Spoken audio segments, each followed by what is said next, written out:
I knew you were. Hey, Matt Sitter here, CEO of AFN. As you know, with AFN, we believe that change is where opportunity happens. And the best way to find opportunity in change is a network that is diverse in experience, expertise, and perspective. The events that we have are meant to bring subject matter experts in to help us think a little bit further about what we're trying to do within our own businesses. Today, we have Bryan Rutberg here with us. Bryan's an expert on communications and customer relationships. He's held prominent roles at tech firms like HP and Microsoft. He was the GM for McKinsey's Tech Knowledge Center, and he's the founder and principal of 3C Communications, which is a firm focused on improving communications to increase lifetime customer value. So is very aware of how we think about customers and how we should be driving them to really be an important part of our business. Bryan, great to see you. Always a pleasure to connect with you, Matt. Thanks for having me on. Yeah, and I'm really pumped as well. When we think about, we're here to talk about, do your customers love you enough? And there's a lot that's embedded within that phrase. But I would say first and foremost, just to kind of set a baseline here, when we think about customers, who are you talking about when you want people to think about if they're actually being loved enough? As you say, it is broad, and I've worked with different organizations that define customers differently because, of course, lots of folks consider internal customers as part of their customer set for any given individual, whomever they are serving. But the core of my work is with business to business and occasionally business to consumer firms that are thinking of the actual paying customers that they have. They might call them customers, they might call them clients. When I work with nonprofits, they're regularly called donors and volunteers and members. But the idea is it's the people who are outside of your organization who look to you for some goods or service that helps them achieve their goals. Great. And I think because this is going to be relevant to our conversation, when you're thinking about customers versus potential customers, those people who might become customers, how much do you want to make a fine point on talking about that dividing line between when they're actually part of your team or not? No, fine question. My deepest experience is with the folks who are already customers of your organization. The first professional level sales job that I had, for example, was at Hewlett Packard. And I became an award-winning salesperson because I was given a territory and told to sell into existing accounts. And it was that ability to expand a relationship rather than do all the work that brought someone in for the first time that really made me come alive because it was so relationship based. Right. I do help companies figure out how to get more new customers in the door, but that's the sort of indirect revenue that can come from a great customer relationship that brings that referral to you and all the benefits that accrue from that. Lower cost of sales, shorter sales cycle, things like that. Right. Well, and God knows what the stat is now on, a new customer costs 10 times as much to bring in or something like that. And that, of course, depends on industry. It depends on the price of the good or service that you're selling.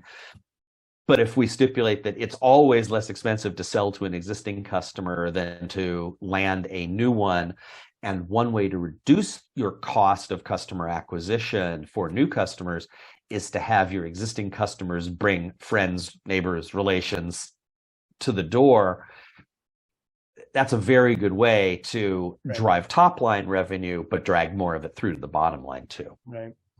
Well, and, I think it's interesting with so many of the companies out there today, if you look at the values that they post on their website, they say customer centricity is one of them. But I would say, maybe to think about that idea of what's the difference between someone who says they're customer centric and someone who's really thinking about delighting that customer with operational excellence. How would you kind of evaluate those two groups and say, like, hey, here's what you're not getting in that first? Well, and self-serving as it may seem, this is part of what I do, right? I help companies assess just how well they're doing across three different pillars of customer engagement or customer love that I look at with them. How well are you communicating? Is your language, both as a brand and the way it's delivered by your teams, is it audience focused and benefit led? Are you really thinking about your customer ahead of your product or service? Mm-hmm. I look at the programs that they run, everything from, are you running a loyalty program as appropriate for your industry and the particular business model that you've got? Are you running loyalty programs? Are you doing listening programs? Are your leaders in touch with your customers, or are they at some remove, leaving everything to the heads of sales and marketing and customer support?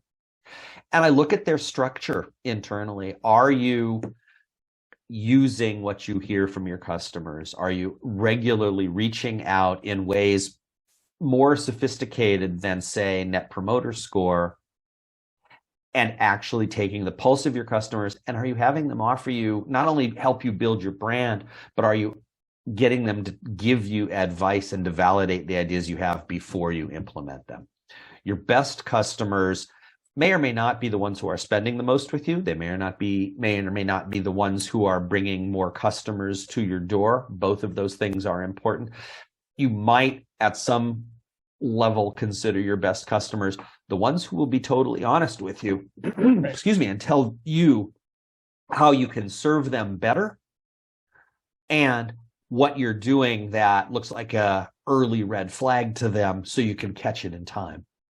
Brilliant. Yeah, I like the idea of how you're broadening what the value of a customer can mean there. You may need different types of value at different times from them. And for what it's worth, the keynotes that I give or the workshops that I lead look at 4 layers of that. There's your direct revenue. You mentioned customer lifetime value in our introduction. That's very important to look at. Are you selling your customers more over time? Are they buying from you more frequently? And the retention element of customer lifetime value, are you keeping them longer? The customer who's spending 50 grand a year with your organization, who does it for 6 or 7 years instead of just 5, that's significant. Mm-hmm. But beyond direct revenue, there is indirect revenue, which I like to look at referrals as well as a customer's ability to offer a reference. Are your customers helping you close new business, and can you ascribe it to them? And then you get off of the things that are naturally dollar denominated, and you get into things that are a little more about goodwill and brand building. Are your customers helping you build brand? Lots of business to consumer companies don't take full advantage of what they could be doing with their customers on social media. If we get to it later, I've got a story on that for you. And then there's this advice and validation. Are you regularly pulsing your customers in ways other than asking, were you satisfied with your last transaction? Customer advisory boards, focus groups, executive engagement, all of those things count, not just to your company, but they count to your customers. They build the emotional connection that starts to answer the question, do they love you enough? Right. And maybe, so you're saying you've got all these programs that you look at and you're thinking about what companies can do. Maybe going back to, the core of this, what do you think makes a customer love you to begin with? What are they looking for? There's a few different things. You mentioned operational excellence already. There's a friction-free environment. When I need something from you, I can get it. It's not a hassle. And that can be, I just need to make a new order, or I need to try and move up a shipment, or I've got a problem and I need to talk to somebody. All operational effectiveness. There's also the element of, is there a relationship that extends beyond the transactional and operational? And that's where I get into work with brands on, do you know, as sales reps or as customer support folks, what you're helping your customers do? What itch you're scratching for them? I worked at one time with a software product manager who was getting ready for an event that her company was putting on for their customers, a user group event. And it was hard for her, having spent 51 weeks of her year really diving deep into the product, to think about taking herself up from that and think about what her customers were doing with the product. And her first point, this is software for the nonprofit world, her sort of first point of reference was, oh, so the fundraiser or website builder who works for a nonprofit, I'm making their life easier by creating great technology to help them do that. When I asked her in our prep session, great, but what are they doing? What motivates them? Why would they have, say, taken a job that could make 50% more in the private sector? Why have they, or in the for-profit world, why have they taken a job with a particular nonprofit? And we got to talking about how, well, these are the people who really care about the mission of their organization, whether it's saving cats and dogs or preserving wetlands or curing cancer. As I gave that last example, I didn't know it was going down this path, but I tapped into something. She had just had a daughter go through a cancer scare and come out the other side okay. And suddenly this product manager for a software company began to see her job in the context of, I'm helping cure cancer through that intermediary. That is when you get your customers to love you more. That is how you get your customers to love you more, when you show that you care about their mission and their execution, and you know that you're a vital part of it, and they see you as a vital part of them. It's not just a supplier. It's not just a goods or services transaction. It's these people know me and they get me. Yeah. Okay. So I heard two things there. A, do you care about what I care about? A, and B, are you making it easy? Or are you putting up roadblocks to getting whatever I want done? You're a very good translator. All right. So, starting with the easy things first, so someone's like, okay, I buy into what Bryan's talking about in terms of getting my customers to love me. What do you think are some of the easy things that, for whatever reason, a lot of companies are not doing that they should? They're just small things. I mean, map your customer journeys, right? Use the tools that you're asking your customers to use. At minimum, some execs should be doing some ride-alongs with sales representatives. There could be some sort of a mentoring program internally. People should be listening in on or listening to recordings of customer support calls, right? All of the other ways in which your customers touch your organization. Have consistent messaging across your marketing, and then what people see once they've become a customer, and what they see not just through the onboarding process and early days, but across their entire relationship with you. And then all of the technology things. Use your own website and figure out if it makes sense to you, or pay someone to go look at it and put on their customer hat. Same thing with your app. If you've got an app, all your automated voice system, the chat bot that you've recently invested in for your website. Make sure these things are representing you well, and that there is a consistency of message that's appropriate, audience facing, benefit led, as opposed to internal facing across all these things. So those are some of the things that are the hallmarks of making sure you're easy to do business with. And then, test those other groups too. If someone calls with a billing question, how well is your billing department, which is not focused on customer facing, how well did they do when they're forced to be customer facing? Shipping and receiving. Well, I mean, I think part of what you're getting is that this should be woven into the fabric of an organization. I thought it was really interesting you talking about, hey, have execs do right along with sales, have them listen to customer support calls. Obviously, a lot of these execs have wide jobs, a lot of stuff that they're doing. How much do you think is necessary for them to get are they looking for a flavor of it, or are they trying to make real determination? Are they, do you want them diving into, let's say, the product manager position versus what are they getting out of it? That's a wise question, because you're getting at where the nuance comes from. It depends on whether you think you have a problem, how deeply you want to get involved, right? What do you see when you first start to scratch at the issue? And is it something that's a cause for concern, or do you start feeling pretty good about things? You, of course, have to expect your leadership team and your frontline managers to play that role first. But leaders should have their finger on the pulse. This is where things like customer advisory groups come in.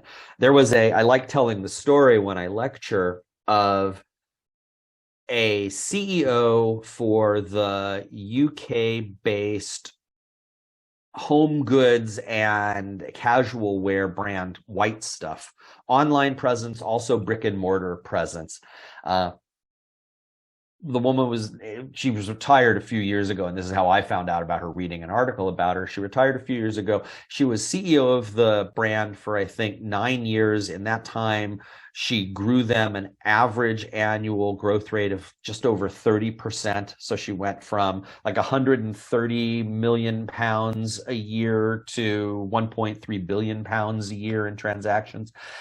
And because she was running a retail store, she just kept virtually on speed dial the names of about 20 people who she knew were relatively regular shoppers, both online and so when a big decision came her way, and CEOs only tend to face the biggest decisions, she'd go just kind of clear her head by talking with a couple of customers. Hey, this is what we're thinking about. What do you think of this particular mall that they're building in such and such a town? Or what do you think of adding this product line? Right. She would just seek their counsel. Little things like that from executives keep their feet on the ground and keep them close to their customers. Last thing I'll say is, for executives, their customer base includes those internal customers who they call their leadership team and their frontline leaders, the folks who run customer support or onboarding teams or their sales teams. Make sure those people know your expectations too, and make sure they're ready to do these kinds of things. Yeah. Well, I think, the thing that was coming to mind when you were talking about the woman who's talking to her 20 customers that she's got on speed dial, is that she's modeling behavior that she wants other people to actually do. And I'm guessing because you knew about this, a lot of other people in her organization knew as well, that this was like, oh, this is just something that we do. If our CEO is doing it, it's probably a good idea. Absolutely. It's also the kind of thing that you can institutionalize. Now, Microsoft is a very, very, very big corporation. When I was there running the Executive Briefing Center, another key part of our executive engagement program was executive connection, an executive sponsor program. If you rose to a certain level as a Microsoft executive, I think it was VP and above, you were assigned several accounts to pay attention to. Some of it was geographic based, some of it was industry based. And there was no expectation other than you would touch base with your counterpart inside of the organization every now and again. And this was true for people in finance, in technology, in marketing.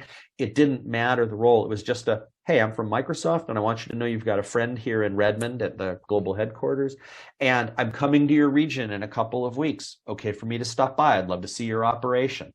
This was always done in conjunction with with the full approval of the sales teams. Right.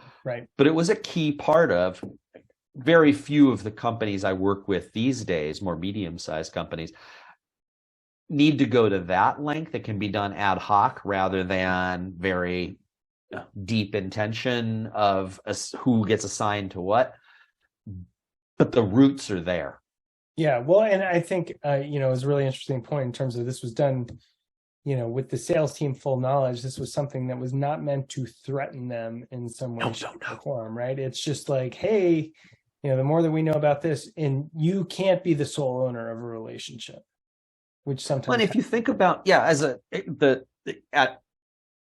again, in the Microsoft experience, the sales reps were encouraged to think of the executives as a member of their sales team. So if there was, hey, we're getting close to having them make a choice, they already own the licenses on their agreement with us, but now they're looking at whether they should deploy, say, Microsoft Teams or Zoom. those sales reps knew they could call on the executive sponsor and say, hey, you can talk to people that I can't. Right. Can I get you involved? Yeah. Or we're coming to the executive briefing center to have this discussion with the product team. Could you sit in on part of the briefing and join us for dinner one night and make nicey nice? I don't know that they said make nicey nice, but you get the idea. They may have. Who knows? They may have. Okay, so when we're thinking about the different types of products and services that are out there. So I'm selling a Ferrari, right? You know, someone spending $500,000 on it. You're like, okay, it's super easy to show that person love that you've got. They better do something like that. If I'm at a SaaS company where a customer is actually like probably, you know, $5 to $10 a month, right? Subscription based. How do you show them love? Can you do that when, you know, the resources are totally different around it? How would you think about that? Business to consumer is certainly a different breed, and yet there are plenty of ways to wrap that excitement up that a customer might feel for engaging with you, or the value that you're bringing to them, and get them to share it. Social media is great for this. I was working with a company at one time, not a SaaS company in this case. It was a company it was a grain growers cooperative. Okay. Whose product was flour. The owners of the cooperative were growing their grain using sustainable and regenerative agricultural methods, and this was important to them. They banded together and collectively sold their grain to an entity they had created that then went and milled it and turned it into very high-end flour. Mostly it was used in 50-pound bags by institutional bakers, high-end bakeries, bagel places, pizza joints, as well as schools and corporate complexes. When they started doing 5-pound bags, they knew that their audience was going to be the high-end baker, the person who really took pride in what he or she was turning out in their kitchen. And they encouraged, for a $3.99, $4.99, $8.99 bag of flour, they started encouraging, post a picture of your finished product, post a picture of cooking with friends or cooking with your kids, share a recipe. If you're getting $5 or $10 a month for a SaaS app, there's stories there of why people spend that money and keep the credit card flowing. Tap into those, find the people who are using it and using it well, and feel free to do some direct outreach and say, you stand out as one of our best users. Would love to get you to influence others. And there's a whole influencer economy on TikTok, Instagram. Right. It differs by the individual organization, but there are plenty of methods out there. Okay, great. So I think that's really helpful to think about. When we think about, a lot of what we've talked about is how we're talking to communicating with our customers directly on the things that, are relevant to our product, right? Or service. What are customers wanting to hear about that isn't our product or service? Should we be posting about stuff that we think is informational? Should we be posting about stuff in the news? What do you think on those areas? I think a relationship goes in two directions, and if you as a brand want to let people know what's on your mind and what you're paying attention to, presumably because it is something that is on its way into your customer's psyche or already there, you should absolutely feel free to post that kind of stuff. If you don't have, again, depending upon the business model and the specific business, customer newsletters, websites with blogs, social media accounts, you're missing an opportunity to talk to your customers. And if you're talking to your customers, you can put anything out there that you want and then just watch your numbers. What gets engagement? What gets interaction? More than likes, what starts conversations? And who are the best customers? This is perhaps a good answer for our fictional SaaS company that you raised. Once you start, if you've got good relationships with some customers, start encouraging certain folks to weigh in on the issues of the day, both to lead you down the path of, hey, what are you thinking about right now? Or when you're thinking of something and you bring it to them, get them to offer their reaction and tag others. Okay. That's great. Yeah. So take some of the cues from your customers on it. Absolutely. When we're thinking about customer love, right? So big, heavy emotion that's around that. Sounds like there's a lot of effort around it. Can we actually scale customer love? Well, we've already discussed the work I was doing at Microsoft for a multi-$100 billion company. They grew executive engagement, the part of the company I was in with the Executive Briefing Center, to include a wide variety of programs, events within events. When they did global events, there was always a cadre of folks who were invited to certain special experiences at the events, whether those were one-on-one meetings with key executives or private dinners, things like that. I mean, yes, you can absolutely scale. Here too is where social media can really help. The bigger you get, the more important it is to have even your first-time customer who's buying something small and getting a toe in the water with you feel great, because you don't know what they're buying from your competitor that you might be able to grab share from. And to keep the existing customers who have been buying from you for a long time, to keep them not only around, but happy to be there. Yeah. Okay, great. So, I'm listening to this. I hadn't thought about customer love a lot before. Bryan, what you said made a lot of sense. What are a couple of metrics that I should be paying attention to? Just a couple of examples to actually get me geared more towards this idea of like, hey, how am I focused on the relationship in the way that you are promoting? Yeah. So we already talked about customer lifetime value. That's a simple equation of how much is their average spend. And you can do this at an individual customer level or an aggregate level. And the aggregate can be the whole company, or it can be a particular industry, a particular geography, right? How much are they spending on average with each transaction? How many of those transactions are they doing in a given time period, usually a year? And then how many of those time periods do you keep them for, your retention rate? If you're not familiar with those things, and if you aren't able to do a little bit of analysis, not based on individual customers only, but on within a given industry or for a given product set or for a particular geography, it's important to be able to look at those things. But customer lifetime value only takes you to that direct value of the customer. What is the total value of the customer? And that's where I like to include, if you're not both counting how much business comes your way because of a customer's referrals and finding ways to reward customers for referrals, whether that's a formal program or just something informal and personal, that's a miss. So keep track of who's bringing business your way, because you will never find lower customer acquisition costs than having a referral drop on your doorstep from one of your existing customers. I like to look too at, across a population of customers, if I break it into quartiles or quintiles,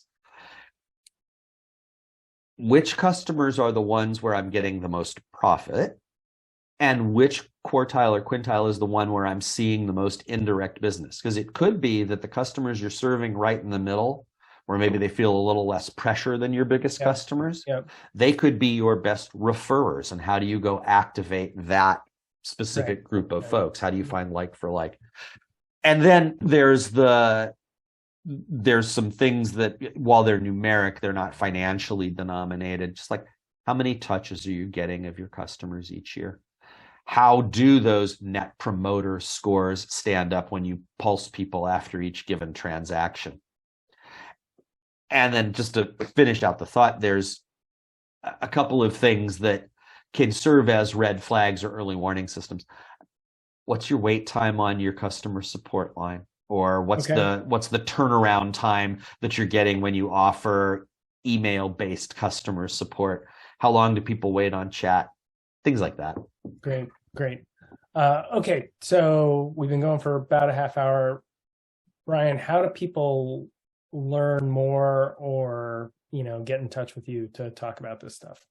Yeah, please, if this is a topic that turns you on and interests you, either because you just think there should be more love in the world of business and that's what makes everything go a little bit easier, and or because you actually are thinking about how do you retain customers longer and get a lower cost of sales, check us out at www.3, the number 3 and the letter C like Charlie, 3ccoms, COMMS.com, 3ccomms.com.